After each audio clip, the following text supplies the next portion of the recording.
He breaks down plays better than anyone. I mean, this is like Shark Week now. And you know what Baker Mayfield is? He's chum. Look at these sharks. You think you're getting away from those 4 angry sharks? It's Shark Week. It's time to eat. Make the read. Urgency. That's the name of the game right here. Urgency. Now, on it. He's on it. Touchdown. Beautiful throw. He's our 95.7 The Game NFL insider, Brian Baldinger. Usually we get him on every Tuesday, 7:30, but Brian Baldinger, we moved him with the Warrior game on Monday night. Brian Baldinger, the best in the business when it comes to breaking down the film at Baldy NFL. He was down in the ATL last Sunday. The ATL watching the Chargers and the Falcons. And Austin Eckler is going to be a problem. We'll get to him in just a second. But Baldy was a three-sport star. I found out about this a few years ago, right? We all know Baldy could hoop. He could get in the concerts for free. He could play baseball. So the Willie Mays doc released yesterday on HBO Max, and we were discussing this, Baldy, early on. Obviously a legend in New York City, a legend with the San Francisco Giants. What are your memories of Willie Mays? What did you know about Willie Mays growing up? What do you know about the Say Hey Kid? Well, I got to meet Willie Mays at a Yankees Old Timers Day with Larry Doby. Wow. I was with Larry Doby Jr., my best friend, and his dad was playing in the game. Wow. And so I'll never forget this. There's a scene. So it's a hot day in July. You know, the Old Timers are playing 2 innings. Mickey Mantle's out there. I mean, it's the who's who, right? Oh, my God. So anyways, they wouldn't let any press into the clubhouse after the game. So, except for family. So, you know, Larry Doby Jr. was like, you know, I'm going to go see my dad. So, I mean, I grew up with Larry Doby, drinking Lowenbrows in the basement, watching Yankee games. So, Junior didn't drink, but his dad did, so I'd drink beers with his dad, talk baseball. So, anyways, we walk into the clubhouse, and there's Larry Doby Sr., and there's Willie Mays. And so, you know, Willie, so anyways, like, it's like vaudeville, you know, like, Willie saying to Larry, like, Larry, you got that, what did he say? He said, he was combing his hair, you know, after the showering and everything. He's like, you know, you got that flyaway look. Like, what do you mean flyaway? You go, yeah, your hair is just flying away. You know, just vaudeville, right? So, anyways, that's when Willie said, you know, I meet him, shake his hand. Hello, Mr. Mays, blah, blah, blah. He goes, hey, you know, you like to drink beer? I go, yeah, I've been known to drink some beers. He goes, you know, we got Coors Light, we got bottles, we got cans, we got draft. He goes, well, make a deal. Like, you know, you sign these baseballs that I have here because I got a tea time to make and we'll let you drink all the beer you want. I signed 100 baseballs for Willie Mays. Wow. My first baseball game I ever went to as a kid, though, I was from Pittsburgh, Pirates and Giants. You got Roberto Clemente in right field. You got Willie Mays in center field. Come on. You know, Steve Blass against Juan Marichal. Wow. Like, I know you guys are baseball fans, but I mean, that's incredible. It was like going to an All-Star game. Yes. Wow. It's like an All-Star game. You know, Al Oliver's there, you know, like, maybe the best hitter in baseball. Like, I get an autograph from Al Oliver. I'm a 9-year-old kid. I'm with my cousins. And there's Willie Mays, Say Hey Kid, you know, center field, you know, basket catch. Like, everything that you saw, read about, you know, flip baseball cards for, I saw on that day at Three Rivers Stadium. That's incredible. It's just, you're the most interesting man in sports. Like, I mean this, Baldy. Like, I reference anything, and you know exactly. Like, you just, I'm just blown away Baldy. With you. You are blown. You blew me away Sunday in ATL because you said it next to Brandon Staley, who's coming into Levi Stadium, and the Chargers. I gotta say, man, you and Baldy. Ever since you said it, Shasky and I picked up on it. The Falcons do play hard, really hard. We don't know any of these guys on defense other than Grady Jarrett, and they're flying around hitting. And that was a physical football game. You got the Chargers with their depleted wide receiver core. With all these injuries, they find a way to steal a game because Justin Herbert and Austin Eckler and Khalil Mack just make enough plays. And that's why I can't overlook them this Sunday at Levi Stadium. They're just as desperate. They're 5-3. They feel like, hey, we could win this game on Sunday night. We're right there with the Kansas City Chiefs in the AFC West. Yeah, well, I mean, look, Justin Herbert he's their max protection. He's their run game. You know, like, everything is short passes. Like, third down conversions, 3rd and 2, 3rd and 1. Here's DeAndre Carter. Here's Gerald Everett. You name it. Like, it's just pinpoint passing, short pass. Like, he's a hard guy to get to the ground. He's the least sack quarterback in the league right now. And Austin Eckler, look, since the start of the 2021 season, he has scored 30 touchdowns. Nobody's close. Cooper Kupp's got 22. Nobody's close to Austin Eckler. Now, it doesn't matter how he scores. From the 1-yard line, from the 4-yard line, screen game. Like, the guy is a touchdown scoring machine. Like, I don't care. You can game plan him all you want. The guy runs through contact. Like, they've got, Khalil Mack's play, on Drake London. I don't know why Drake London's got the ball in his right hand, he just came and just, stole his lunch money. Right. And so, like, they've got players. Derwin can make anything happen. You can't overlook them. But they are a flawed team. Mm-hmm. They don't stop the run well. They don't run the ball well. Like, they're flawed. Like, the 49ers are a better team. Doesn't mean that they're going to win the game. You have to go earn it. Yeah. We're about halfway through the year right now with the 49ers. As you've kind of watched this team with a fine-tooth comb, who's a player that you think has really popped that you didn't expect to pop this year on either side of the ball? Well, I think Aaron Banks is having a really good season. I didn't know what to think. He didn't play last year, a couple snaps. Second-round pick. Notre Dame. Notre Dame puts a lot of offensive linemen in the league, but you don't know. It's a different system than Notre Dame. It's a run-based system. It's zone blocking. I think Aaron Banks has been really good this year. He's got a new center in there. Trent's been in and out of the lineup. It's never easy as you're trying to figure your way through the first 8 games. But I think Aaron Banks has been really good. I mean, I'm not saying he's the best left guard in football, but They lost to Lincoln Tomlinson, who started 85 straight games. Weren't going to pay him what the Jets paid him. And so he's got to step in, step up. I think he's done that. Okay, so let's go in the opposite direction. Is there a position group or a player that you think needs to absolutely step it up and has been slightly disappointing through the first half of the season?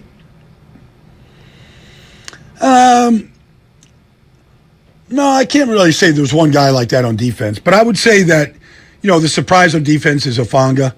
And, just the aggressiveness and his ball skills are real. Like, he's going to end up with 6 interceptions, maybe 7. He's going to be at the top of the leaderboard when the season's over, just because of how quick his eyes are and how he anticipates things. And as you see, like, you guys got a chance to watch football all week, right? Right. Over the weekend. So you're sitting there and you're watching Aaron Rodgers getting intercepted in the goal line. Like, I swear, I track this stuff, but every ball that gets tipped in the middle of the field has a chance to be intercepted. Like, that's how you get your interceptions. It's not like these great plays on the ball, down the field. It's tipped balls are balls that get intercepted. Deflected balls by defensive linemen over the middle of the field, on the outside. Deflections. I remember when Seattle, years ago when they had the Legion of Boom, they led the league in interceptions. I went back and watched them. They had 20-something interceptions that year. More than half of them were off tip balls. Wow. So, to me, that's why you got to always be flying to the ball. You've got to play with awareness because that's where your takeaways come from. Brian Baldinger here on the Morning Roast on 95.7 The Game. We talk to him every single week, breaking down the NFL and breaking down the 49ers tip ball shots, the interception we all would love to forget about was a tip ball by Malcolm Smith or Richard Sherman and Malcolm Smith in the NFC Championship game. That's a great insight, Baldy, man. That's why you're the best in the business. You talk about the Chargers having a flawed run game, and they don't run the ball as well. The Eckler Fred Warner matchup is going to be must-see TV. But Christian McCaffrey against that defense here and what he adds to the 49ers, it feels like, Baldy, they found something against the LA Rams to where this offense is going to be primed to take off. With the week off, Debo hopefully back, it feels like this offense is in a prime position to start humming, Baldy, moving forward. They should. I mean, they should be fully healthy. They should be ready for the second half. We should see a full complement of skilled players, for counting McCaffrey, obviously, but for the first time, where you get Debo and you get McCaffrey and you get, George and you get all this stuff. Ayuk has had a great season, but you get all this. Sometimes you just go, is it too much?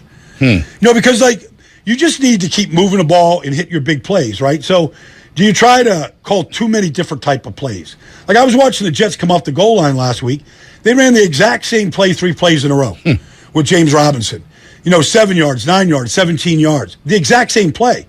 Sometimes you just double up because it's working. And then sometimes you double up a play because it should work. And so then you go, okay, well, we got all these weapons. That's the word, weapons. Well, all right, let's just get to the open guy, whoever that is. Let's get the ball to the open guy. Let's keep the drive alive. Let's hit the big plays. So it should be fun. I expect them to go on a run here. I mean, there's I mean, I hope to be doing the Miami-San Francisco game in a couple of weeks out there. Like, I'm sort of thinking, like, if all these two teams stay on a schedule, like, maybe you just keep playing all the way to February with these two teams. Wow. You know, like, that would be a dream, right? But, and prelude to Super Bowl. But I feel like they should be ready to go on a run right here. This team is too stacked not to. And well, Baldy, you mentioned how you can have too many weapons. I think about the Kansas City Chiefs. They have a plethora of weapons, and Andy Reid figures out how to get the ball to all these weapons. With that said, and the Niners having all these weapons, would Odell Beckham Jr. be a good fit? Because now the rumors are starting to swirl about OBJ being available for whether it's the Cowboys, the Bills, the Chiefs, or maybe even the 49ers. Would that be a good fit in this offense? It could be, but do they need another wide receiver? Honestly, I mean, if Debo and Ayuk and Jennings are healthy, do you need another wide? And with McCaffrey, what he can do, do you need another one? I mean, from the depth standpoint, if somebody goes down, you'd love to have it. I mean, that's what happened to the Rams last year. I mean, they signed OBJ, and 2 days later, James, Woods goes down with an injury. Robert Woods. So, it was fortuitous, but who knew that at the time? So, from the depth standpoint, you'd love to have him. And he would probably love to play, in San Francisco with the team that's contending. But I don't know what his health is. Like, he got hurt in Super Bowl Sunday. It's 8 months. Like, 9 months. I don't know when he's, like, they could clear him, but it doesn't mean he's ready to play. Right. That he can have the explosion, the ability to cut. I don't know about any of that stuff yet. I don't think he knows until he goes out there and is going to go work out for somebody or anything like that. I'm looking at the offense and opening things up for other players, and this is kind of maybe a tougher question, but like, who's going to help who more on the field in terms of allowing spacing to happen? Is it Debo helping McCaffrey, or is it McCaffrey maybe helping Debo as a pass catcher? I think it's going to be McCaffrey. I mean, I think that's where it starts. His ability just to slash, it's one thing. There's a lot of different ways to run a football. But the one thing about McCaffrey is he doesn't miss. He doesn't miss the hole. Like, some guys dance, waiting for the hole to open. Like, this guy doesn't miss. Like, he sees it, and that's his strength. He sees the hole before it happens. That's why he gets through it so fast. Like, it's just like Wayne Gretzky seeing the goal before he takes the shot. Like, he already sees it. And so he's always, like, his vision, there's just a couple backs like this in the league that can play that fast without stuttering their feet, without slowing down, like, he just sees it. And I think as they feed him from that position, I think it's going to open up a lot of things. Okay, wait, Shasky. Sunday I'm night so football. happy they got him. Yeah, we all are happy. We're throwing Baldy, a party out here. Like, I'm waiting for this, but I am waiting for this formation, though. What's that? I'm waiting to have Garoppolo, in shotgun and have Debo on one side and McCaffrey on the other. I expect that. I expect to see that formation I've been waiting to see what they do out of it. Like, I don't, maybe McCaffrey throws another pass. Who knows? But I'm expecting to see that formation and how teams bounce up to it. Didn't it feel like, I know it's only one like full game, but didn't it feel like it allowed a comfortability for Jimmy Garoppolo that maybe wasn't there prior, to be able to check the ball down to McCaffrey? And it just, I don't know, I felt, I'm not trying to read too much into one game, but it just felt like a different version of Jimmy G, just having that safety net underneath who can make a 3-yard pass and turn it into a first down. Well, okay, Joe, you watch every game. I mean, when was the last time a running back, pick a running back over the last 5 years, but when was the last time a running back went out to be a safety valve and then instinctively went to the end zone and Jimmy threw it to him? Never. And when was the last time you saw a running back like contort his body and high point it to go catch a touchdown pass? Wow. Yeah. Like, I don't know. I haven't seen anybody do that. No. I haven't seen Mostert do that, or Wilson, or like Hasty. I haven't seen any of those guys do it. Yeah. I mean, go through the list of backs that have run the ball for the 49ers. I haven't seen anybody do that, and that's just an instinctive play. Yeah. So, to your point, Joe, like, he hasn't had that kind of a guy that just has those type of instincts. And then to put the ball where he put it, which was really the only safe place to put it, and kind of knowing that McCaffrey is going to go up and get it. Unbelievable play there. And, of course, Jimmy Garoppolo throws it there to make it 31-24 or 31-14. Ross Dwelly, perfect pass to George Kittle at the back of the end zone. We're talking to Brian Baldinger here in the morning. Roast. A couple more for you, Baldy. As you mentioned, we got to sit back and watch football this week. It's just a neutral fan. Just enjoy the game, enjoy Red Zone, and you're watching the Bills and the Jets. You're watching Sauce. You're watching the Falcons Chargers. You're watching all these games. And then Seattle and Arizona comes on our Tuesday in the afternoon. And I'm saying, okay, Seattle, who are they? Who are they? Well, that rivalry isn't dead anymore. And that Thursday night game coming up in a couple months. Kenneth Walker the third is legitimate. He's changed that offense. And who's this Woolen guy at cornerback shadowing DeAndre Hopkins? I know Geno's got a lot of heat, but I believe, Baldy, that Seattle's the real deal moving forward. No doubt. They're very well coached. They've got great personnel. They've got they're the best 3 tight end team in the league. Like Will Dissly, Noah Fant, Cody Parkinson, they all can block, they all can catch, they all can run after the catch. And they run this one play. It's unreal. It's just this tight end drag off a boot action that Geno hits. And he hit all 3 tight ends last week. And nobody could stop it. Arizona, they got great athletes on the defensive side of the ball. They couldn't stop it all day. And when you get to Kenneth Walker, I don't think when they drafted him that they thought he was going to be better than Rashad Penny or Chris Carson, who ended up having to retire. But he's better than him because he has tremendous, cutting ability. His balance is crazy good. And then he's powerful. He's constantly pushing the pile. Yeah. He's the perfect fit for that offense. And you can barely get the quarterback to make any kind of a mistake.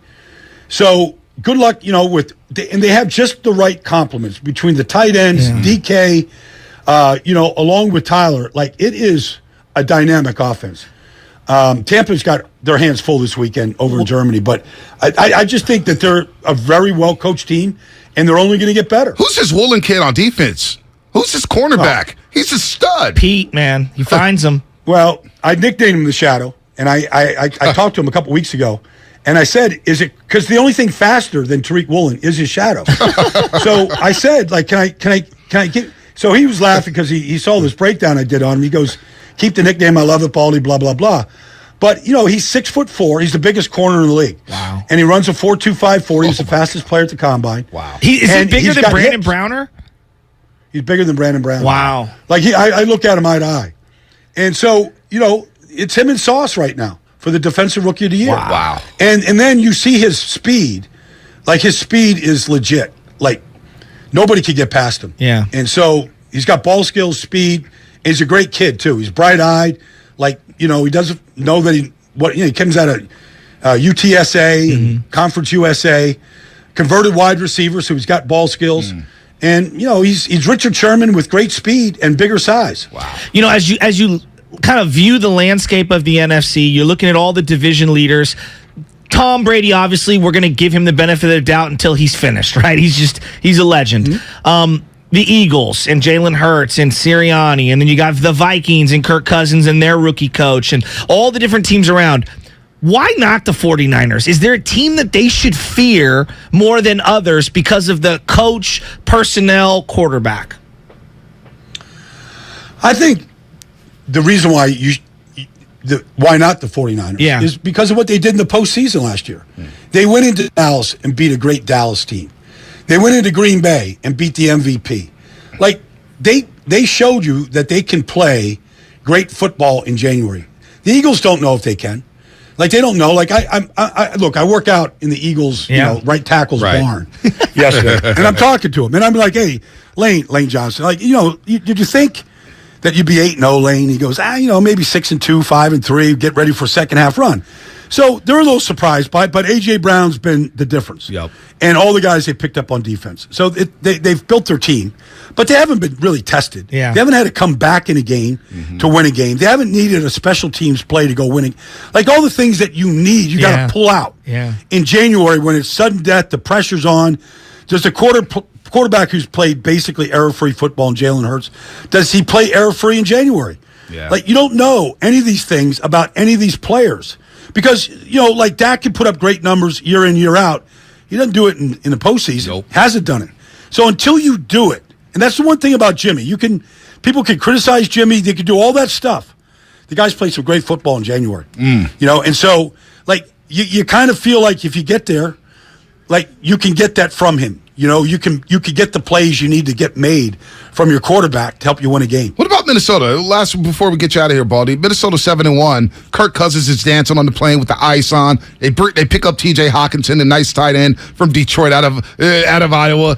Nobody's talking about them. Should we fear the Vikings? Is this the year of Kirk Cousins? Well, I was talking to their running back, Alexander Madison, last week, and just to be clear, the swag name for Kirk Cousins is Purple 8. Purple so 8. He's Purple 8 to the team, okay? So he's got swag. Look, T.J. Hawkinson made that team better. I can't believe they got him. Steal. He From a leads all division tight ends in the rival. league. From a division rival. He leads all tight ends in football with over 15 yards a catch. Wow. He gets traded on a Tuesday, and on Sunday he leads the Vikings in receptions. And to the point where Washington was doubling him and letting other guys get singled up and let them beat him. He's a different. He can beat man coverage. He's great in the middle of the field. He's great after the catch. He's a good blocker. They got better with T.J. Hawkinson. But it's the same question. Can Kirk do it in the postseason? And you don't know until you get pressured, and that third down is everything. You got to convert it. You got to make the throw. You can't miss. Yeah. You can't give the ball back. Like all those things that come down to one play sometimes in the postseason. He's got to do it. All right, Baldy, where you at this weekend? I'm going to see the Giants this weekend. Houston, the Giants. I wanted to see Brian Dable and this group because you talk about teams in the NFC, and they just keep finding ways to win games. And they have a little formula like a lot of teams. They run the ball really, really good. They're very well coached. They're not talented, but they get the most out of their players. And sometimes that's a tricky formula when teams just don't beat themselves. All right, he travels all over the world. He sneaks into concerts. He drinks beers and signs baseballs for Willie Mays. Unbelievable. He's the man, the myth, the legend, Brian Baldinger, who can't wait to talk to you next Tuesday to break down Niners and Chargers. Baldy, you're the best, man. Thanks, guys. All the best, man.